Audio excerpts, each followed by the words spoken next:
যদি কেউ আজীবন অবিবাহিত বা চিরাকুমার থাকতে চায়, ইসলাম এ ব্যাপারে কি বলে?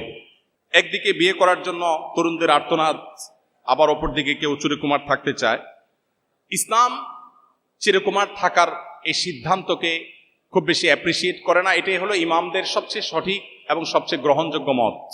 কোন কোন স্কলার, কোন কোন ইমাম বলেছেন কেউ যদি পুরো জীবন আল্লাহর জন্য সঁপে দিতে চায় এবং সে বিবাহ না করতে চায়, সেটা অ্যাপ্রিসিয়েট যোগ্য। বাট এটা মেজরিটি যে ইমামরা আছেন পৃথিবীতে তাদের মত না। তাদের মত হলো একজন মুসলমান তিনি বৈরাগ্যতা অবলম্বন করবেন না।